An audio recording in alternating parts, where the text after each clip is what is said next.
There's no place to escape to. This is the last podcast. On the left.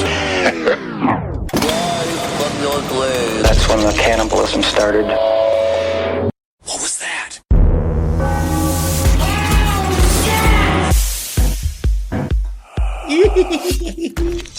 I don't know. All right, we're ready to go. All right, that's Marcus. I'm Ben. With us as always from LA. We started this? Yeah, we started it, buddy. Good. Who are you? My name is Hollywood Boulevard, Henry Zabrowski, coming you straight from the streets of the dirty, shitty city of Hollywood, California. Very nice. You got an LA update for us, Henry? Ooh, yeah, millions of dollars. Are you Skyping in? Yeah, Henry Zabrowski is Skyping in, so this will be our first experiment with it. I think it should work out perfectly. Henry, I hear you have some LA evil to tell us. Oh, so I'm out here. This is an evil town. This is a haunted place. Everywhere you go, there's there's always like a man walking down the street. He's got his Snoopy hat on, and he's got headphones not connected to anything, and he's just going like, "You got the star quality," and I'm like, bro, I'm trying to get a taco. This Right. is this whole fucking town. Uh-huh. So recently, there's been a break in what was one of the most famous unsolved crimes in all of true crime history, the Black Dahlia murders. Oh. Now, I thought do you that want to was go Hal through any of Carrot these Top's details? movie. I pulled this up for the Black Dahlia. Anybody who's not aware of the brutal crime of the Black Dahlia murders, it's a young woman named Elizabeth Short was basically, there's a lot of conjecture about whether or not she was like a prostitute or she was like just a normal woman. She was a But nice back in the lady. 1940s, there was a really hard decision-making process to tell whether or not a woman was a prostitute or just modern. How do you, how is that a difficult 'Cause people process? couldn't handle Did she it. take money before sex, or did she not take money before sex? That's pretty much the Yeah, exactly. definition Was of it. she wearing pants? Well, or here's was some she of the- wearing a finely fitted skirt? Well, here's some of the gory details. This is how her body was found. Short's body was severed at the waist and completely drained of blood. Her face was slashed at the corners of her mouth, and she had multiple cuts on her thighs and breasts where entire portions of flesh had been removed. She was washed, and her body was posed with her hands over her head and her legs spread. And here's a fun fact. When you have your mouth slashed from the corner of your mouth on, it's called a Glasgow smile. Yeah, Isn't it's that absolutely something? terrifying. Also, just imagining a Polish person smiling is really very sad. No, wait, that's Scottish. Oh, I'm sorry. Another barbarian race in the fucking Yeah. shitty Europe. I like that they just completely tore her apart, and they're like, "Well, now clean her up, goddammit." Yeah. Put her Well, in she the could tub. be smiling. Yeah. Why does she look so sad? It looks like we just cut off half of her body. Make her smile. She also, this crime was possibly linked to several other things, including another guy called the Cleveland, what's his name? Like the Cleveland Marauder, the Cleveland Torso Murderers, which was another group of murders in which women were just sawed in half, which just takes a lot of energy. It is. And it was also known as the Mad Butcher of Kingsbury Run. That's a fun one. Oh, ooh. That's going to be the name of my Shakespeare play about my life. I feel like all the cuts of meat here at this butcher shop are really human-like. This is good. Tasty. You know what, though? I love it. I'm going back. And just calm down, Martha. You're getting very intense about the meat. Don't look at me like there that, was a lot Martha. no one knew what was going on, basically because it was obviously that she was murdered in another place, because when they found her, she was totally drained of blood, horribly mutilated, and now recently, the son of the man who owned the lot that she was found, his name was George Hill Hodel, a Los Angeles doctor. His son has become a very famous true crime author. His name is Steve Hodel. And basically, he's going back through, he's pretty much convinced that his father's the murderer, and he went back with forensics dogs, because apparently, back in the 1940s, especially in LA, this was an incredibly crooked town. Yeah. Right. Much like, everywhere Now, in America in the Yeah, yeah. 1940s. And this guy, Hodel, was already a principal suspect in the investigation, and the detective had even planted a bug in his house to list for incriminating admissions. But before authorities brought charges, Dr. Hodel abandoned his family and relocated to Asia. Oh. And did you hear his, when we recorded it? It's like one of the most 1940s confessions I've ever heard. He's just like, Supposing I did kill the Black Dahlia. They couldn't prove it now. They can't talk to my secretary because she's dead. Cracking walnuts the whole time. But they've basically found a bunch of forensic evidence that's pointing to the fact that it was probably his father. Okay. They brought in a bunch of dogs in there because apparently they never did any sort of forensic investigation whatsoever because he was so well connected and a multimillionaire in the 40s.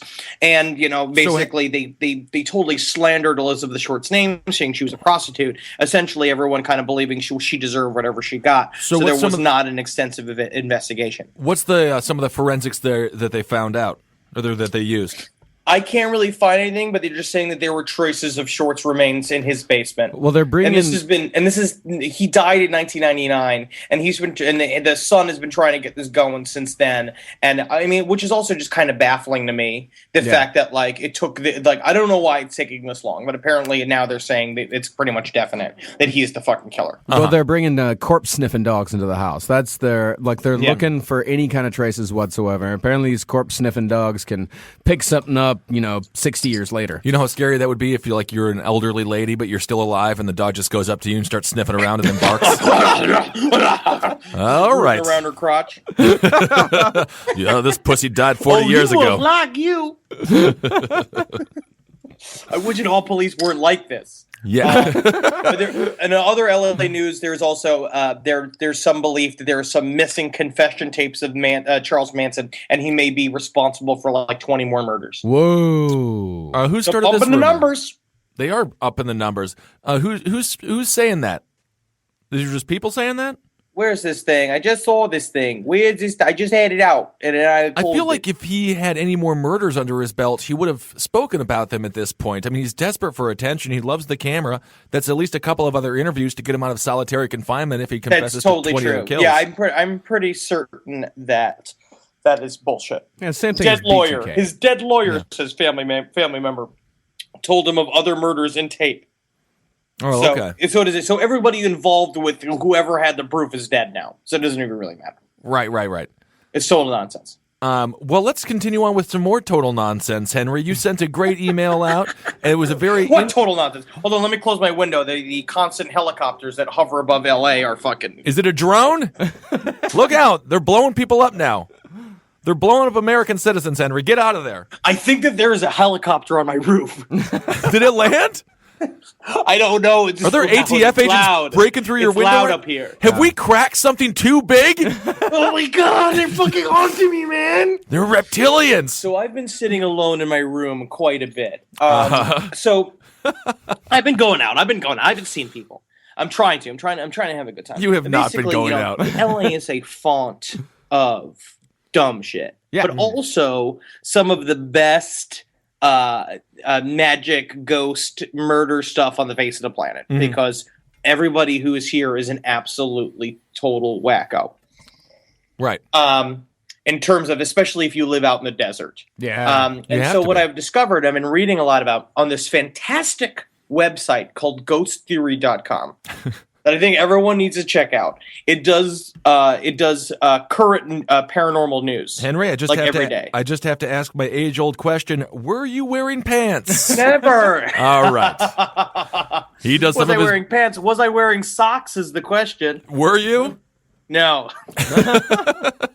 As nude as the Irish. That's What good. it was. Well, I don't think the Irish are nude on purpose. They just No, can't... actually, nude fucking dumb Irish wear suits to bed.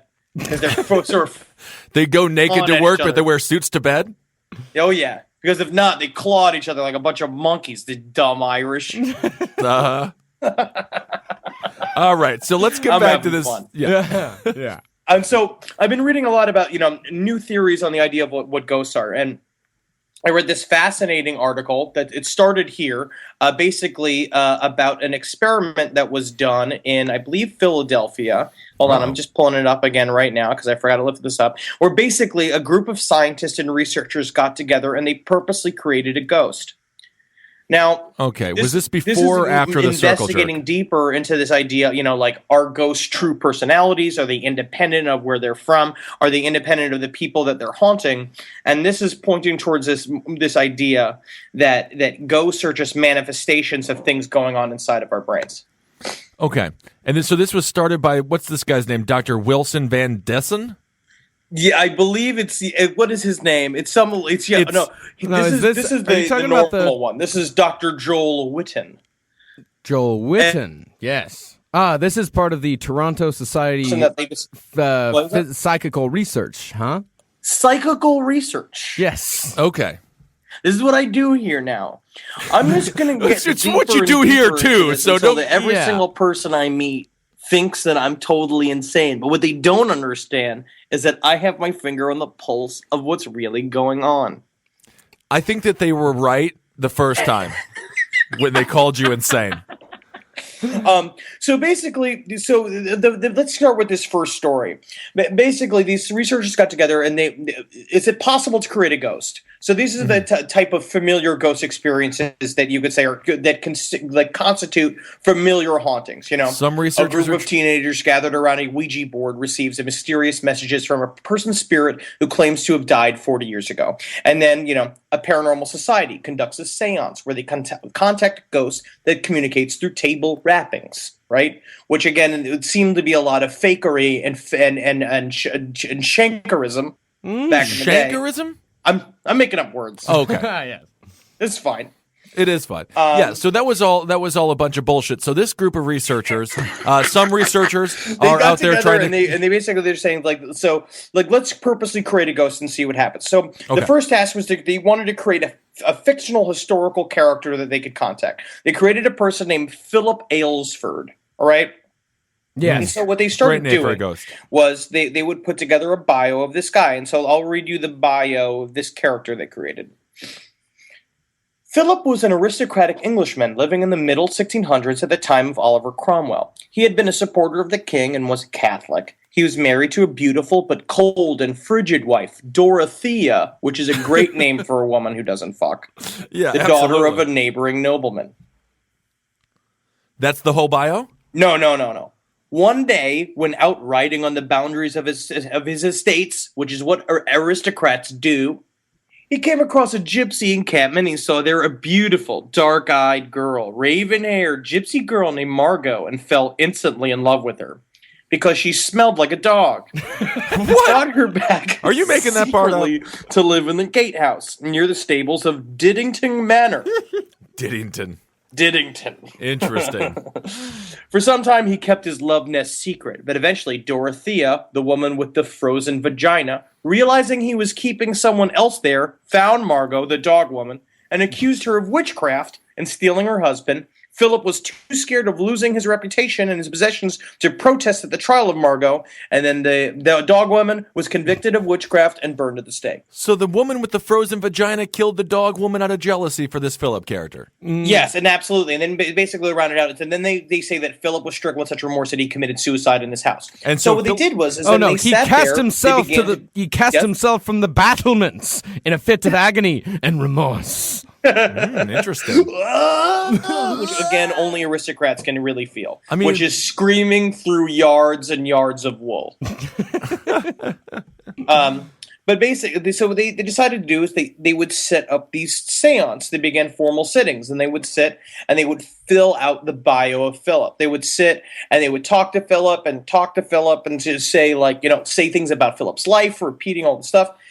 Basically, as they were going, it worked. They found there was a boom, boom, two big raps on a table, and basically they would say all these crazy sort of poltergeist behavior would show up in the room. But the thing is that they would ask a questions and it would start speaking through a Ouija board. Okay. This entity which did not exist before, and it would do physical things in the room. But its limitations were it couldn't imagine anything outside of the bio that they created for it.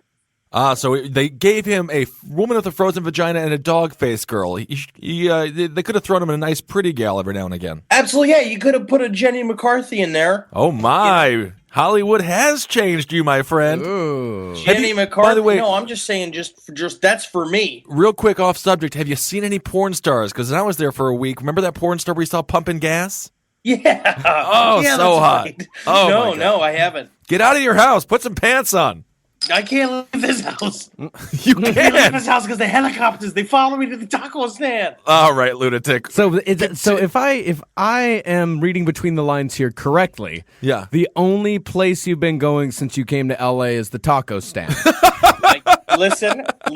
They know me Until there, they ban all right? you. They know what I like. Yeah, I'm sure you go to the taco stand every day at 9 a.m. with your headshot in tow, and you give them your headshot, and then you're In a like, "Do I briefcase. get-" It's just one headshot in a briefcase. Yeah. And I Work? just walk down the 405 freeway, Yeah. and I just flash it at people. You're like the McCarthy of comedians. That's great. No, me and Edward, I'm here with Ed a lot, and we go and take up space at restaurants here. I'm sure you Yeah, do. I saw you guys took a nice trip to what was it, Knott's Berry Knott's Farm? Berry Farm, yeah. We did. Yeah, you guys both look real. I mean, appropriate.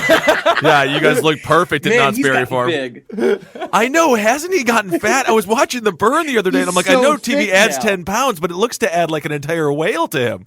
I mean, that is astronomical. Henry, Yeah, we- he's out there. He's enjoying himself. I don't know if he is, but either way, let's get back to this Philip Ghost character. So basically, I was reading about this, and the climax of the experiment was a seance conducted before a live audience of 50 people. The session was also filmed as part of a television documentary. This seance was Fortunately, recorded Philip before was a not live stage studio shy and audience. performed above expectations. Besides table rappings, other noises around the room, and making lights blink off and on, the group actually attained a full levitation of the table. It rose only a half inch above the floor, which seems more of a David Blaine kind of thing, but this Sure. incredible feat was witnessed by a group and the film crew. Unfortunately, the dim lighting prevented the levitation from being captured on the film. Oh, interesting. And here is basically the Toronto organization of cyclical research basically pointed towards like this idea that we create ghosts. Yeah, and the Psychical Research Center was headed up by Dr. A.R.G. Owen, Dr. Arg. Arg! His fucking mother named him when she fucking bumped her vagina on the edge of a table. And a child was born. But so as I was reading this, I was like, this is really interesting. But it reminded me of this concept that I keep seeing pop up, like reading about like different ghost theories. And one of this is an ancient, like this, it's a Buddhist principle in an object known as a tulpa. What's the tulpa all about? A tulpa is it's an autonomous consciousness which also exists in a self-imposed hallucinatory body, which is usually much of your choice. Now, basically, it's just this idea. It's the same exact thing. We're using concentration and using meditation. You conjure a being, like you basically put a personality into a space, and eventually it materializes to you, and then becomes a totally separate entity to you, and can help you memorize things, can help you like basically, it remembers every single thing you've ever done with it, every single thing you've ever read with it. Is it Facebook? It can be your confidant, it can be your enemy, all this dumb shit. Okay. And so, what are some of the steps to creating a tulpa? I'm not Are you totally shitting? sure. So again, what I love about the internet is that if you look, you receive a whole bunch of dumb advice. Right. But this was actually recent. So a guy named Irish created this website called tulpa.info. Yes, and the heading on it is For Science. Ah, For yes. science. This is Which I'm recent, into, too. He but just he's a posted this super last nerd. year. Okay. New information has come to light. New information has come to light, dude. This is the first time you've ever trusted the Irish, though. What's going on, Henry? This is my problem, is that if only he would if his name had been China, I would have been fine with it. Right. They got all the information. Exactly. But I mean, at the same time, I can't smell this guy, so I'm fine with him calling himself Irish. Ah, okay. And this guy's a fucking nerd, too. Like an annoying nerd. You know, I don't believe it. I don't Yeah. believe it. The guy who has the Tulpa website? I thought he'd be Prince Charming. And there's an extremely this is the- long FAQ. All right, so basically, this man's making the argument that ghosts are not real, ghosts are created by man's imagination. How does this make you feel in regards to the ghost conversation? I don't particularly want this to be true because I like the idea of ghosts to be a real, group of folks that live in another world. But it fits back into more of the idea of how much our consciousness are involved in what goes on in reality. When in terms of like everything can be explained, and go back into like, well, then ghosts can totally be scientifically explained because it's all just refractions back of like how we deal with the goop that is reality. So I've spent a lot of time high in this room. Yeah, no, I firmly believe that's true.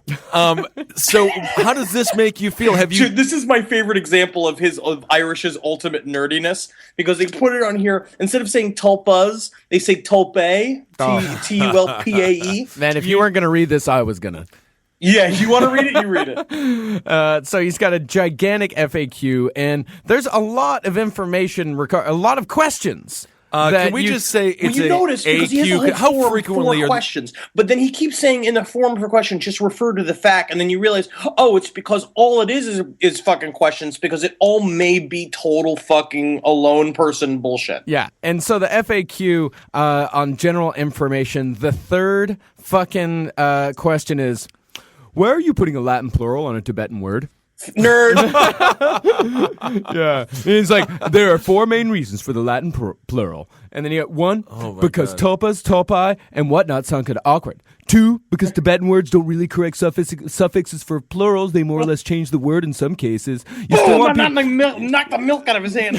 Yeah, exactly. You still want people to know what you're talking about, so they don't think the words are two different things. Three, because on the Wikipedia page about Tulpae sort of implies that thought forms are tangible, and by adding the Latin plural suffix, we're sort of separating ourselves from that belief. Four, because Irish and I had decided a couple months ago that it sounded coolest. That whole sentence needs to be finished with the words, "Jeez, Mom." Jeez, Mom.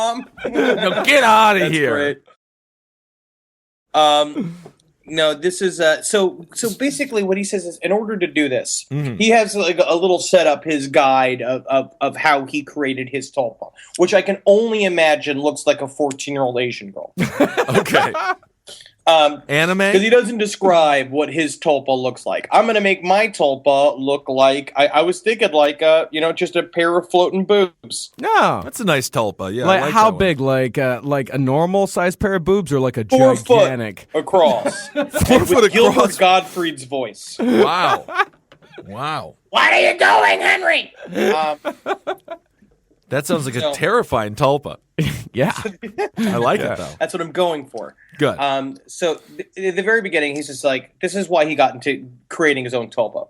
I was bored and found this whole tulpa ordeal a year ago or so, and decided I wanted a companion of sorts, so the idea of a tulpa really hit home. So this is also the caveat that he has to put at the very top of this. I decided on the form and the type of tulpa that I wanted, and what I'd use a tulpa for. Basically companionship. I found that in this stage, it is best to get rid of ulterior motives and thoughts such as making a tulpa just for sex, or making a tulpa just so I can beat the shit out of it.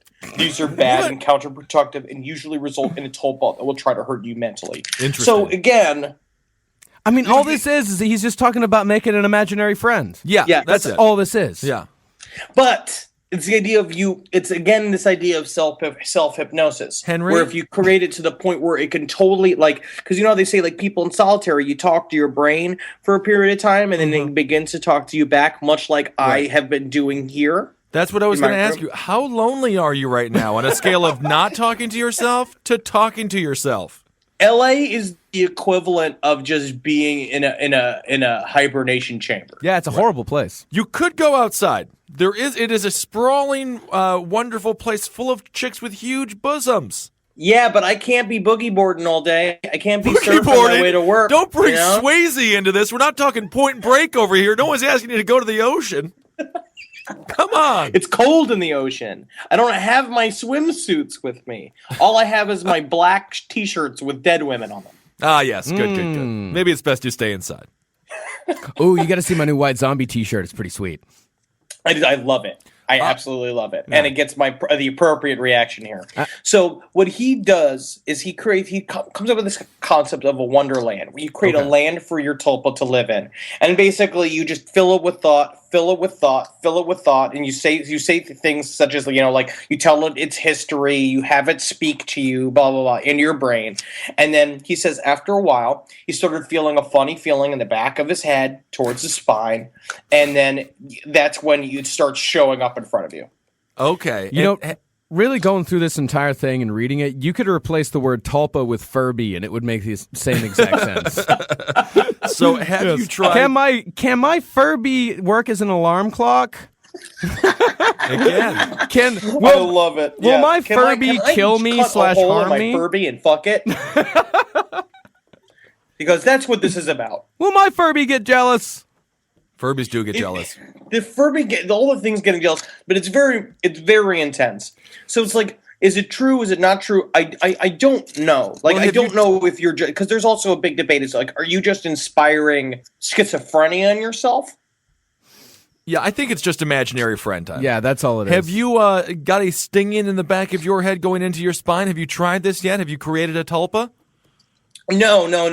What I've been trying to do is I'm trying to set up a thing called I'm trying to think that what's the proper term for it. It's called a ghost mirror. It's called a psychomantium. Okay. And what's a ghost mirror? And which is you just put a mirror in your room and then you need flickering light and then you look at it until you look at the mirror until you see ghosts. Man, See, what I like most about this thing about you being on Skype is that me and Ben can give each other disapproving looks about you without you seeing. It's different when I'm in the room. This is hard not being in the room. yeah, no, it's fun. It's interesting not to see you so that I can really like fully understand who you are as a person. Because I feel like how I come across. because on you're the charming podcast in to humans. yeah. Is how you're hearing me. Right. Yeah, you're charming in real life. You're cute and squishy and lovable. And then now I just feel like you're sad and lonely and weak. I'm not. I am filled with tacos. They keep me so nice. I also got some new stuff, from way uptown. I got this, like, again, farm fresh, perfect weed that you can only get nice. here. God. See, that's So a good once thing you about got LA. that. That's the first nice thing so you said. There's famous examples of this in history. There's a woman named Alexandra David Niel, Okay. who was like a fucking woman's revolutionary, traveled the world, like, and basically was one of the first women to ever meet the Dalai Lama, like all this stuff. And she said that she created a tulpa that looked like a gigantic sort of Friar Tuck-like creation. Oh. And the problem with it was this big, it looked like me with the fucking wig on, where it's like it was this big, jolly Friar Tuck character. Right. And then Fun. the problem was that these entities gain, like, they gain sentience, and they get to leave you, and they're not a part of your personality anymore, and you can't control them. And this creation of hers became evil and became like skinny and hawk-nosed and stuff. What? And then it took her 20 years to destroy it with mind bullets. With mind So- bullets. Where do you Wow. buy those at? Can you get those at Walmart? No. You like make mind bullets. That was the guy was talking about too. It's like, if you make your tulpa and you don't like it, well, first of all, you should start thinking about why you even made a tulpa in the first place. But second of all, if you gotta get rid of a negative tulpa, then you're really gonna have to come at it with some pretty severe psychic assaults, because it's pretty permanently etched into the universe's fucking fabric. It sounds like an RPG game. It is an RPG game. Okay. It's another thing here too, where you can create items for your tulpa, Yeah. which is that is RPG talk. It is. It is. Items for your tulpa. It definitely is. So how do you create a mind bullet? I mean, it just You have seems to have, like, like a mind it seems like a factory, lot of or- it's like you just ignore it, and then a lot of it you literally just go like, "Go away, go away." Okay.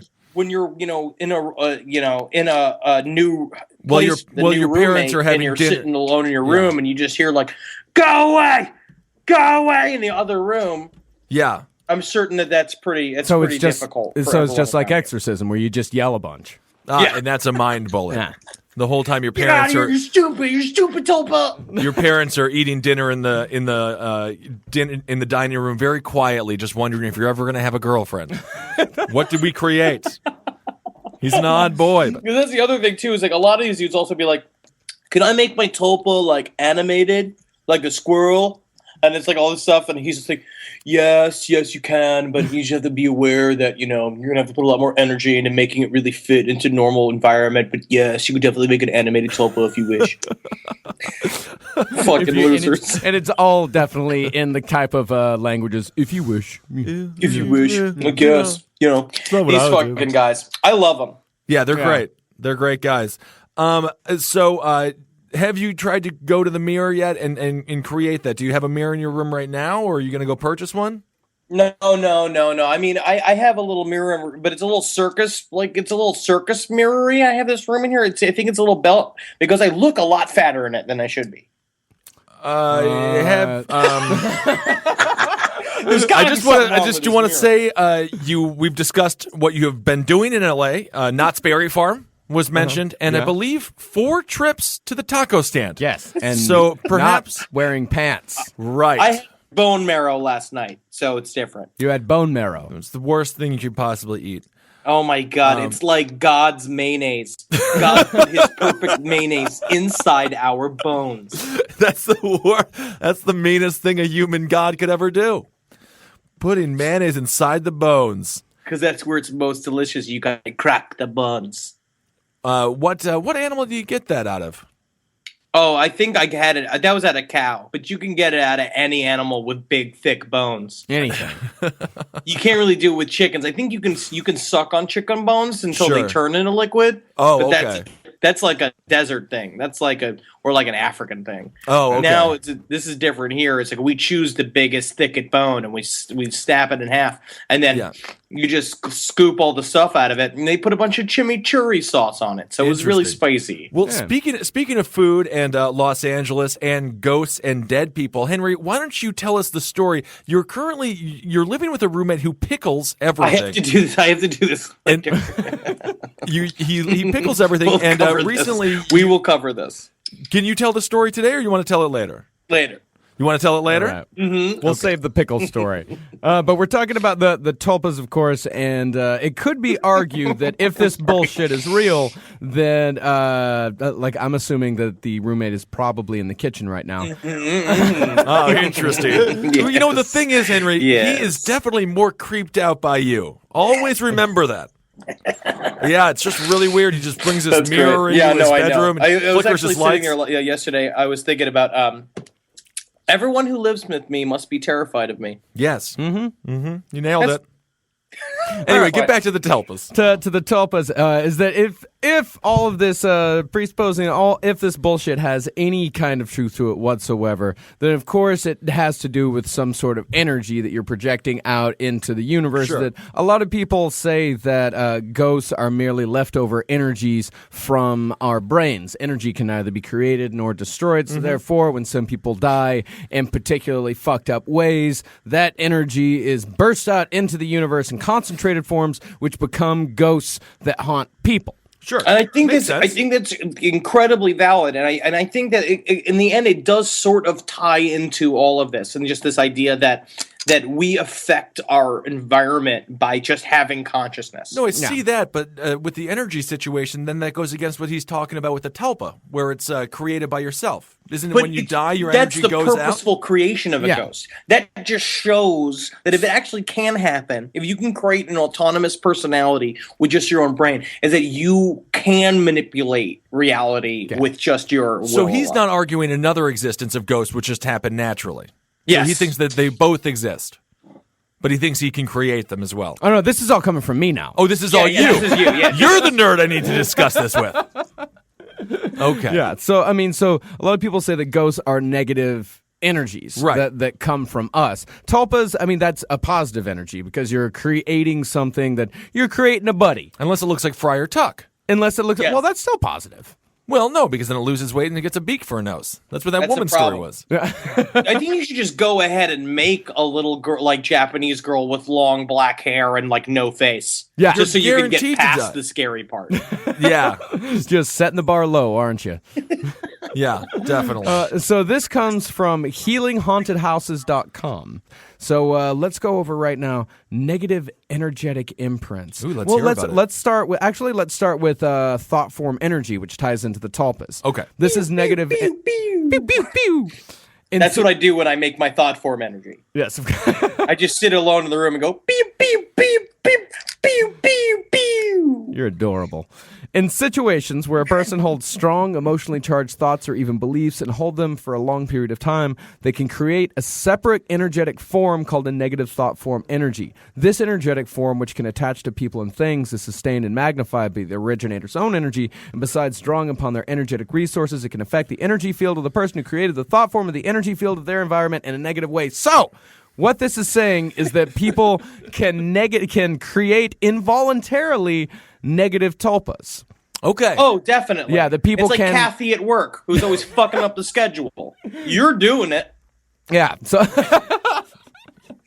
So that's Kathy works hard. So in addition to consciously creating positive thought form energies, people can also create negative thought form energies involuntarily, and that is another explanation of what certain ghosts are, which could also work into poltergeist. Like, say, you notice that a lot of poltergeist activity happens when there are young girls going through puberty or divorces in houses. A lot of strange, just fucking like horrible shit going on. That's when the poltergeist fucking activity happens.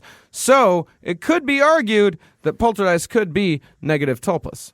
Definitely, and I'm actually very much into that. I actually think that that's very true. I think it's all accidental. It's his energy doesn't know what to do, and then it's kind of trapped in this room. Yep. Right. So what are some negative energies? There's also adversarial energies. Ooh. Yeah. Oh, were those negative energies you just went through? No. I just went through negative energetic thought form energy. Oh, okay. This is just negative. This is adversarial energies. These are Adversarial. outside of ourselves. Okay.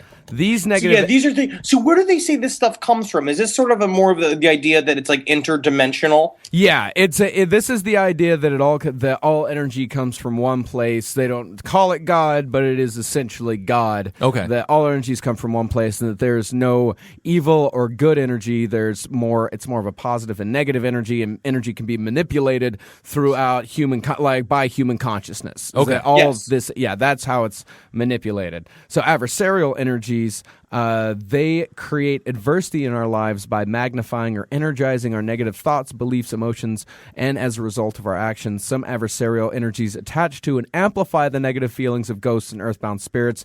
When people die before their time and stay behind, they, as ghosts or spirits, can still feel anger, frustration, hate, and sadness, particularly when they realize they are trapped there. So you're just talking about pissed off ghosts that feed upon your energy. It's kind of like the energy that you put out when you're pissed off or something. Right. Those spirits absorb that energy, and so therefore they become more fucked up. They become more aggressive.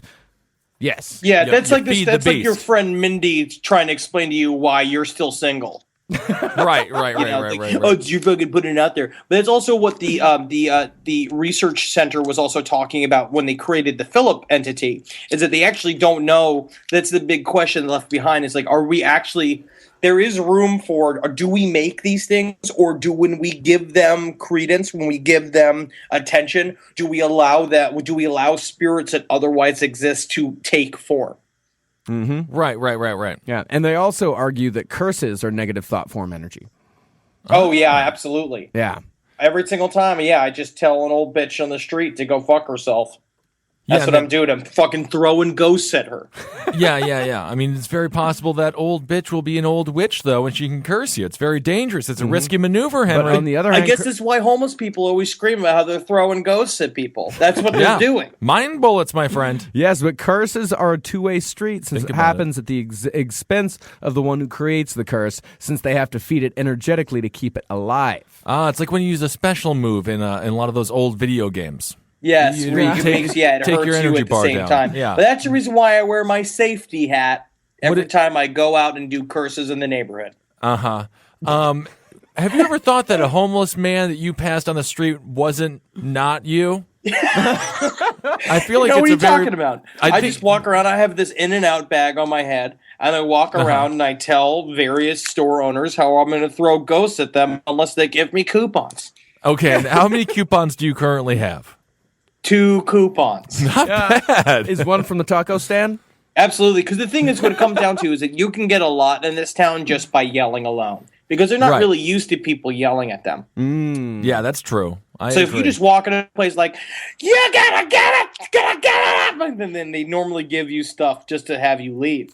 right, which is a very it's a good thing to do. It's a smart I gotta- man's maneuver. I have a twofold strategy. I go in and Uh-huh. I yell and I berate them. I Good. get my coupons. I leave. Come back in a tuxedo, right? Uh-huh. Giving everybody a $5 bill.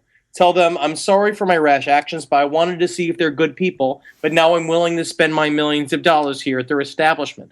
The best part is that both of those things are a lie. Yeah. Very interesting. Well, is there I'm anything... a born actor. You are a born actor. You're a brilliant actor. How have the auditions been going? That's fine. It's whatever. Good. Anything else on these Television is bad. Yeah. That is the ultimate demon creator. Television. And these industry people just don't want to hear about tulpas. Yeah, they don't want to know the truth. I mean, they don't want to hear about the fact that I'm reading this great guide to modern shamanism. Yeah. What have you learned from that book? It's just more like it's thought and sight and hearing exercises in order to increase your shamanistic powers. So it's like one of the exercises was like, pick a color. Notice that color every single time it appears in anywhere you go during the day. It's increase your awareness. See, It's just like it says, rub it out wherever you can. That was rub it out. See, I'm starting to think that this podcast is unhealthy for Henry. It is unhealthy because it normalizes these behaviors. No. It's making me a wholer person. Yeah, I agree. I think that, all right. Well, I guess we can wrap it up. So go out there, ladies and gentlemen, I'll go more in create your own detail of Tulpae. other stuff, too. And then I'm going to have more and more LA true crime for you guys. Yes. Everyone can't wait to hear about it. So go create your own Tulpae and, Facebook us and let us know how it went. And yes, please. If you've created your own Tulpae, try to draw a picture of it. Mm-hmm. Take a picture of it and send it on in. That sounds great. All right. Well, that's Marcus. I am Ben. And then over there in L.A. we got... Magusalations. Yeah, Hollywood. Hail Satan. Hail Geen. Hail me. Yeah. Hail yourself.